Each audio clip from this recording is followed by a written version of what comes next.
지금은 세상에서 완전히 사라져버린 한 찬양 사역자의 이야기를 들려드리려 합니다. 그의 삶은 한때 화려했으나 결국 깊은 회개와 진정한 사명으로 이어진 파란만장한 여정이었습니다.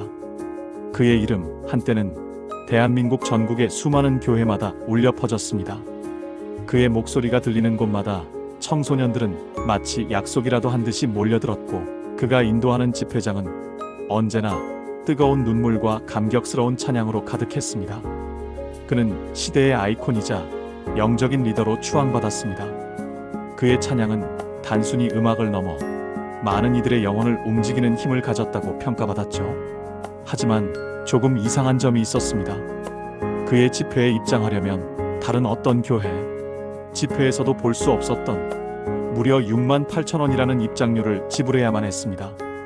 과연 이것이 진정한 의미의 집회일까? 아니면 단순히 유명 가수의 콘서트일까? 사람들은 속으로 의아해했지만 그는 이런 의문들을 환하게 웃으며 단 한마디로 종식시켰습니다. 이 모든 수익은 오직 하나님 나라의 확장을 위해 가난하고 소외된 이들을 돕는 데 쓰입니다. 그 한마디면 충분했습니다. 그의 카리스마와 명성에 압도된 사람들은 그의 말을 의심 없이 믿었고, 그는 마치 은혜로운 사역과 세속적인 성공, 두 마리의 토끼를 동시에 잡은 듯한 인물로 비춰졌습니다. 아무도 그의 진정성을 의심하지 않았고, 그의 앞날은 영원히 빛날 것처럼 보였습니다. 그는 무대 위에서 감격에 찬 목소리로 간증했습니다. 저는 해외의 소외된 아동들을 위해 찬양합니다. 단 한 명, 두 명이라도 더 많은 아이들을 돕고 싶은 간절한 마음으로 이 자리에 섰습니다. 100명, 1000명, 아니 그보다 훨씬 많은 아이들에게 하나님의 사랑을 전하고 싶습니다. 그의 진심 어린 듯한 호소는 수많은 이들의 마음에 깊은 감동을 안겨주었습니다. 그들의 눈에는 그가 진정으로 하나님의 부름에 순종하는 헌신적인 사역자로 보였습니다. 하지만 그의 삶은 사람들의 기대와는 달리 조금씩, 그리고 은밀하게 변해가고 있었습니다. 그의 사역의 본질이 서서히 퇴색하고 있었던 것입니다. 겉으로는 해외 아동들을 돕는다는 명분을 내세웠지만 그의 개인적인 삶은 점점 세속적인 욕망으로 채워져 갔습니다.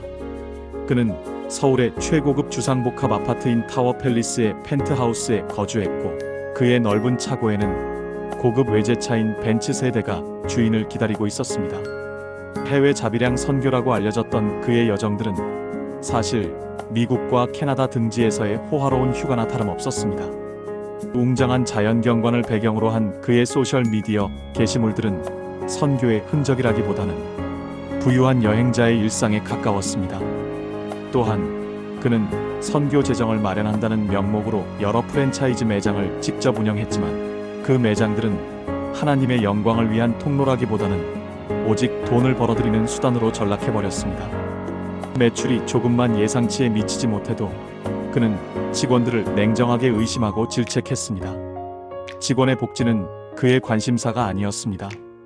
점심시간조차 제대로 주지 않기 위해 정직원 채용을 기피했고, 퇴직금을 지급해야 하는 의무를 피하려 매년 직원들과 새로운 계약서를 작성하는 편법을 사용했습니다. 이러한 그의 이중적인 모습은 그를 가까이서 지켜본 사람들에게는 공공연한 비밀이었지만 아무도 감히 입 밖으로 내어 말하지 못했습니다. 그의 이름, 그의 무대, 그리고 그가 가진 사회적 영향력이 너무나도 컸기 때문이었습니다. 진실을 말하려는 어떤 시도도 그의 거대한 그림자에 가려져 버릴 것이라는 두려움이 지배했습니다. 그러던 어느 날 마치 하늘의 경고처럼 그의 혀에 이상한 징후가 나타났습니다.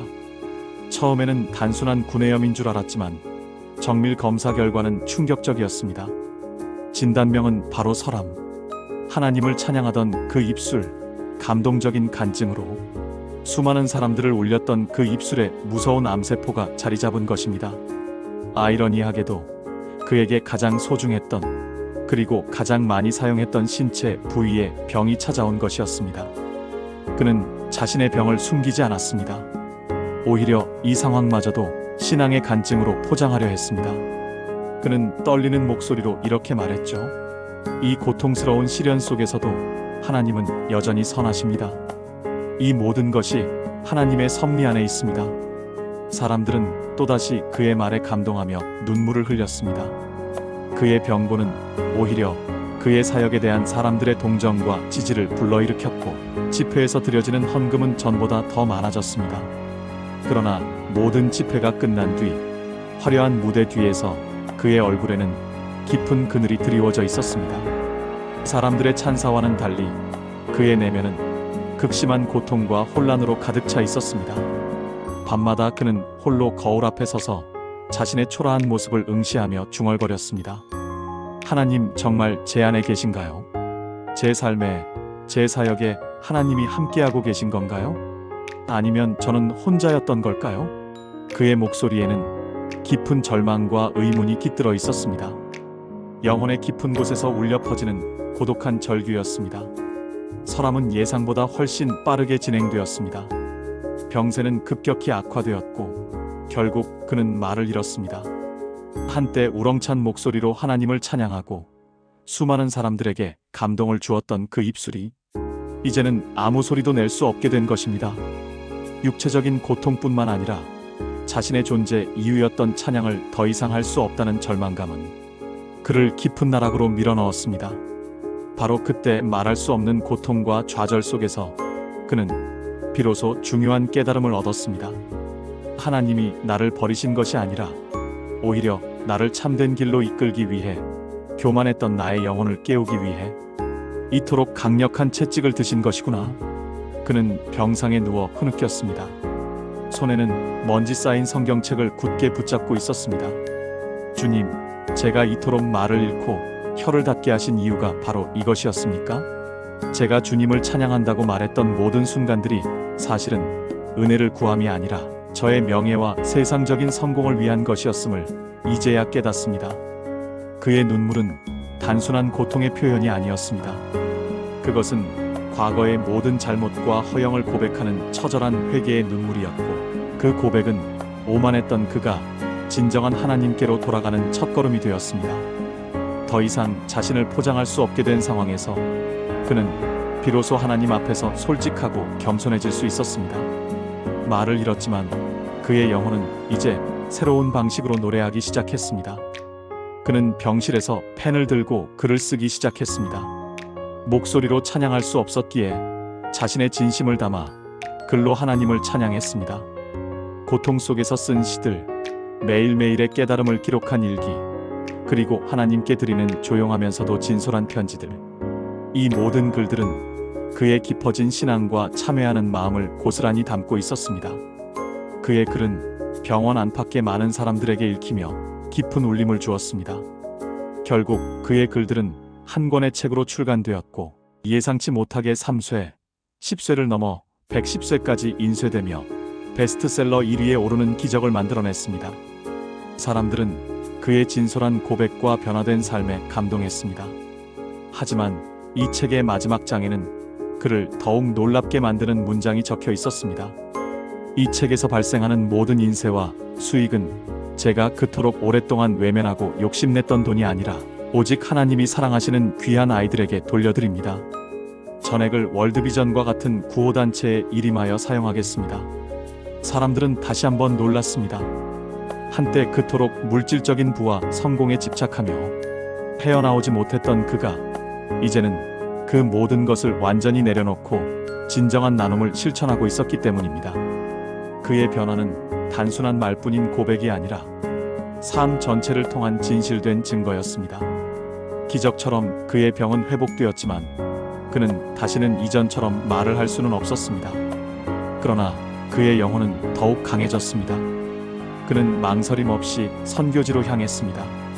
이번에는 화려한 무대 위에서 마이크를 잡고 노래하는 찬양 사역자가 아닌 삶 그 자체로 하나님을 찬양하는 사람이 되었습니다. 그는 해외에 버려지고 소외된 고아들과 함께 울고 웃으며 그들의 작은 손을 잡고 세상의 희망을 함께 보았습니다. 그는 더 이상 자신의 목소리를 잃은 것을 슬퍼하지 않았습니다. 오히려 이렇게 고백했습니다. 나는 더 이상 노래하지 못하지만 이곳 아이들의 순수한 웃음소리가 하나님께 드려지는 가장 아름답고 진짜 찬양입니다. 이 아이들의 행복이 곧 나의 찬양입니다. 그의 이름은 세상의 기억 속에서 점차 잊혀졌습니다. 화려했던 과거의 명성도 그를 따르던 수많은 팬들도 이제는 더 이상 그의 이름을 부르지 않았습니다.